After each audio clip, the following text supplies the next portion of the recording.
So throughout this course, we're going to be using Python a lot to code our problem and run the optimization. For those of you who are not familiar, Python is a high-level and general-purpose programming language that is widely used in scientific and engineering analysis, and is supported by a lot of open source and community-made packages designed specifically for a variety of specialized purposes, like the very well-known NumPy or Pandas or SciPy for scientific analysis. And typically, when we package it into a Python package, we would normally organize the files as shown on the right here. So we start off at a root level package folder, and within it, we would have some Python files which have a file extension py. This might be something like an init file that tells the interpreter this is a package. And it could also include some other functions that we have created or some other services we have developed for this particular project.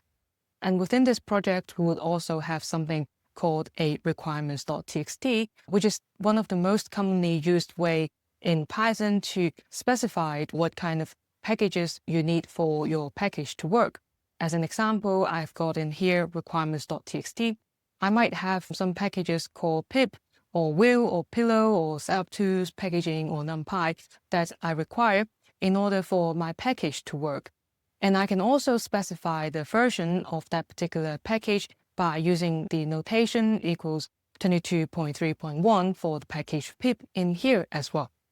So this requirements.txt allows us to manage our dependency.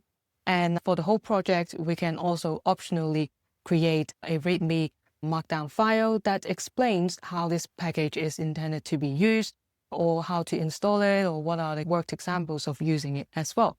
So this is typically how a Python package is organized. And although ultimately we would want to productionize optimization for our system development, but at this preliminary or exploratory phase, it is very common to use a data notebook or notebook environment instead to do this kind of research or learning. In a production environment, when you want to run some Python scripts, you would normally open up a terminal, and then you would type something along the line Python and then space and then the script that you want to run. And the Python interpreter in your machine will then interpret that Python script that you've created and execute it according to what you've specified in that script. But in notebooks, instead of running Python scripts in a terminal, we'll run it in something called code block, which is a block of code all lumped together in a more presentable way. And we can also annotate the code block and create a lot of textual blocks to explain our thought process or the analysis that we're looking at. So a notebook is really like a book that we can read through to understand, and it can have a lot of different chapters and a lot of different pictures to annotate it to allow us to understand it more easily. Now, there are a lot of different notebooks providers. For example, the most classic one is the Jupyter Notebook, or there is also Google Colab, which is one of the more modern notebooks nowadays. But in here, we're going to use something even more modern, which is called Deepnote.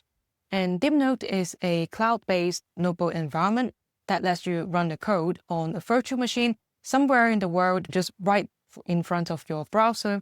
And so you don't need to set up anything. You don't need to install Python.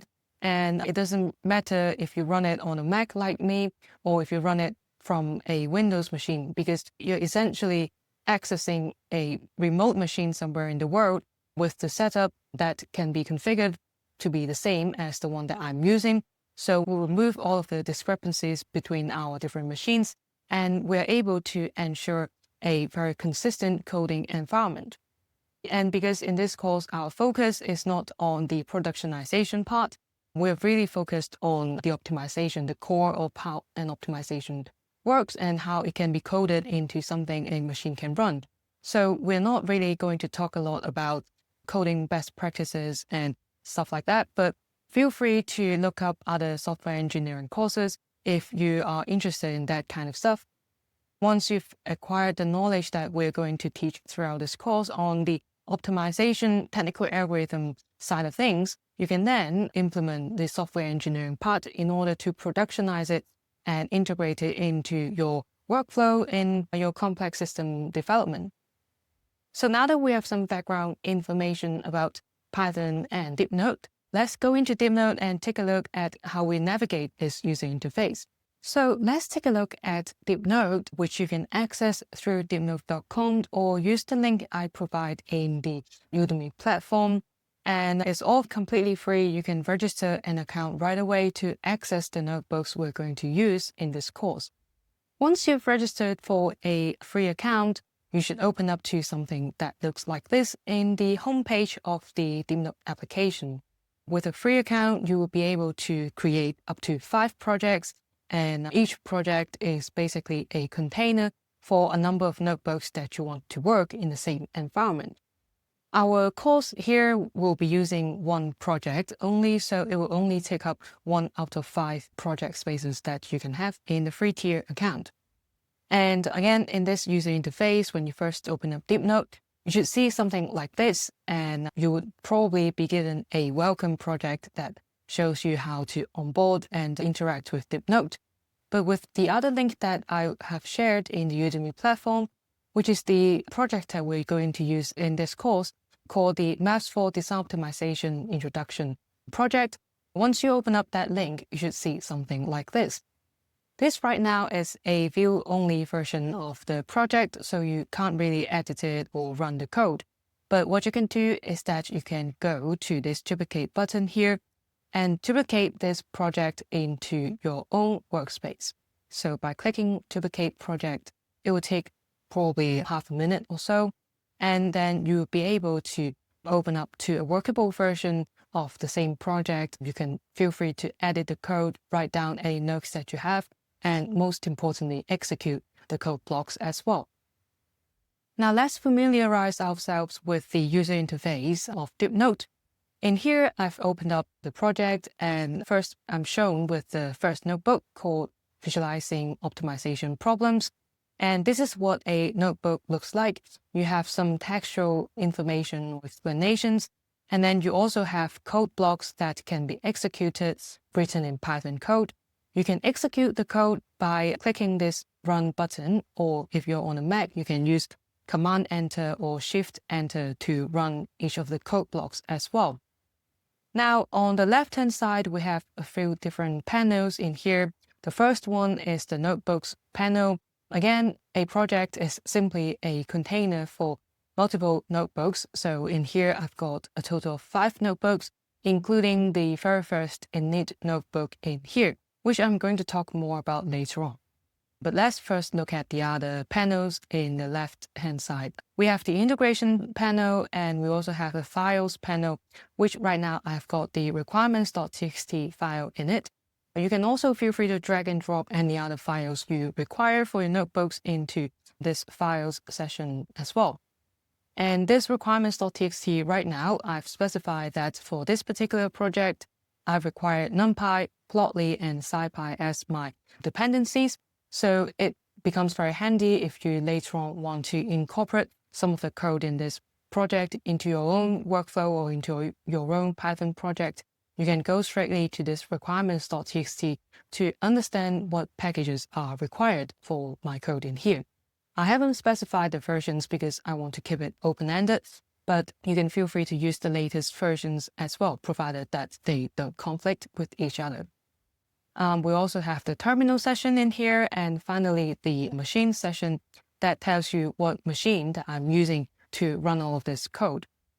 Here you can select a different machine, a different virtual machine, one that is more powerful or one that is specialized for machine learning purposes as well. But in here, we're only using the very basic free version, CPU basic, because that's pretty much what we'll need, if not more, for all of our projects in here. They are pretty much lightweight code, so CPU basic is fine. You can also specify the environment that you want to run this code on. Again, there are a lot of different options. You can also provide your own Docker file, so you have a fully customized environment that you want to work on. But for now, for our projects here, usually we'll just stick to the standard Python 3.10 for data science provided by Deepnote, so it's optimized for the Deepnote implementation. And you can just leave this option as it is. And when you open up the project, it most likely will have started the machine for you already. But if it hasn't, feel free to click this Start Machine, and you'll be able to work with the machine that you've specified in here.